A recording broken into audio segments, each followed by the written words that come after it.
Alright, so this is Apple's hot new laptop for 2022, and the first with the new second generation of Apple Silicon inside. We have a new MacBook Air, and it's redesigned, it's pretty sweet. We got this announcement at WWDC on stage a couple days ago, and I did get to spend some actual hands-on time with the new laptop, which is what this video is.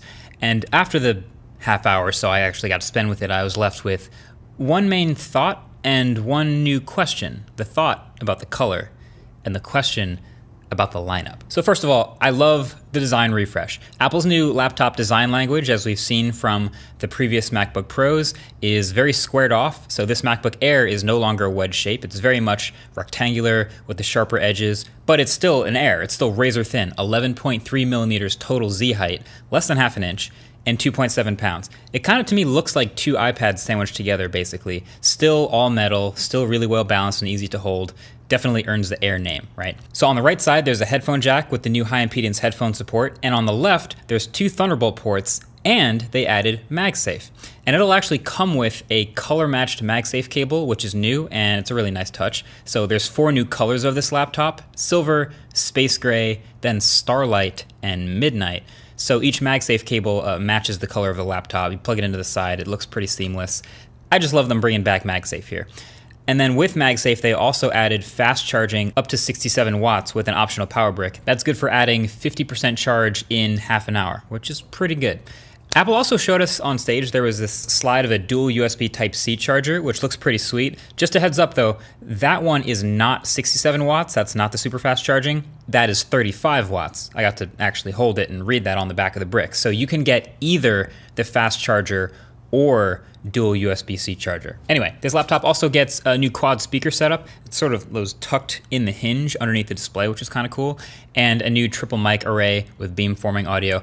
I can't test that stuff in the limited hands-on time I have with it in a huge echoey Steve Jobs theater, so definitely get subscribed to see the review of that and all the other stuff I get to test when I actually get my hands on one. But I think really the biggest change that I'm gonna notice with this new laptop is at the front. It's the display. So in basically the same footprint as the last MacBook Air, they thinned out the bezels all the way around, making room for a slightly bigger 13.6-inch display, which is now also brighter at 500 nits, basically matching the 13-inch MacBook Pro.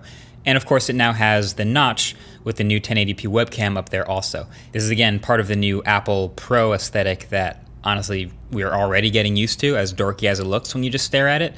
But anyway, you also have a full height function row up at the top of the Magic Keyboard with Touch ID in the corner, backlit keys, the whole deal. I mentioned in the last video, midnight, this new dark color, might not be the way to go. I say that reluctantly because we love a good matte black, but as you may know from the name of the color, it's actually the same as the Apple Watch Series 7, so it's not quite black, it's slightly blue, as hopefully you can tell from my clips. But also, in my very, very limited time playing with it, it picks up a lot of fingerprints, a lot, and it was kind of hard to clean off. So in my time handling it, getting fingerprints all over the thing and getting kind of annoyed with trying to clean them off, it made me lean way more towards like just safe space gray or maybe silver, which would never show those fingerprints. I don't know, maybe you just get a dbrand icon skin, slap it on the back and never worry about it. Maybe you just don't care about the fingerprints and you just deal with it. I'm just saying, just putting it out there. Can't say I didn't warn you. But the new M2 chip inside is of course super important, and this is what's gonna make this ultra thin and light laptop actually perform and be very, very impressive. Again, gonna do some testing and using it, but Apple's promising some broad things like roughly 20% better CPU performance than M1 and 30 to 35% better GPU performance, which is a pretty big jump over the M1, which is already very capable. All within the same 18 hours of video playback, really good battery life, so it's impressive. There's more memory bandwidth up to 100 gigabytes per second, more maximum system memory at 24 gigs, but it's worth remembering this is still very much the baseline chip, right? The M1 Pro and the M1 Ultra chips are definitely still higher end chips, and we can expect new generations of, I guess, an M2 Pro and an M2 Ultra at some point. But yeah, this M2 is targeted for baseline everyday computing, and then occasional, maybe some more demanding stuff. It can handle stuff like video editing, light gaming, stuff you want to throw at it once in a while. But here's where it gets interesting.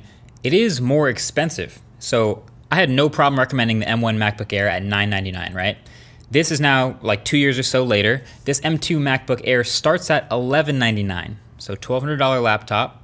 It's a little more pricey, but they're keeping the 2-year-old M1 MacBook Air with the old design in the lineup, still at $999. So now, at this price, it's not like a instant recommendation for me, and having a 2-year-old laptop not drop in price is also a little interesting. But to me, the weirdest part of this whole announcement of this lineup is the one other machine that they put this new M2 chip in is the M2 MacBook Pro. And this one got absolutely no redesign at all. It is the exact same body and display and outside as the M1 13-inch MacBook Pro. They just bumped a new M2 chip inside. And so that machine will start at $1299.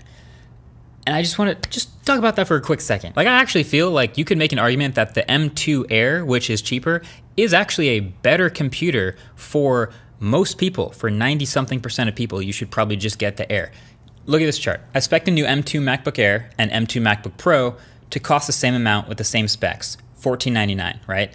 At this price though, the Air is thinner and lighter, has the new better design, has a larger display, has Touch ID with a real function row, which is, I think, better than a touch bar. It has MagSafe with the color matching cable. It has fast charging that the Pro doesn't have. It has a much better webcam. It has new speakers and microphones, and it literally has more ports than the Pro. So the only advantage to the Pro would be pairing the M2 chip with a fan, so the active cooling system can get you some extra performance out of sustained workloads like long renders and gaming, I guess. And then the slightly longer battery life from the bigger laptop having a physically larger battery. But if you're already a person that's thinking about performance for sustained workloads and things like ports, you're already going to be looking towards the M1 Pro MacBook Pro, the 14-inch. So it's just kind of a weird sliver of people that I don't think are going to actually get very many M2 MacBook Pros. Just my thoughts on that real quick. Anyway, that's pretty much it. The Air is a really good machine. The one weird quirk about it that I noticed is it still only supports one external display, even though it has 2 ports now, still only one up to 6K external display. But this is a good machine. It's fun to hold and use and carry around, and it makes a perfectly reasonable computer in a vacuum, the M2 MacBook Pro, look like a pretty bad deal. Either way, I am for sure gonna get my hands on and test this thing. Let me know in the comments which color you think I should get. I'm considering midnight, right? But we've seen the fingerprints, so I'm leaning maybe starlight instead, or space gray. Anything but silver, I don't know. Let me know in the comments. Okay, that's been it. Thanks for watching. Catch you guys in the next one. Peace.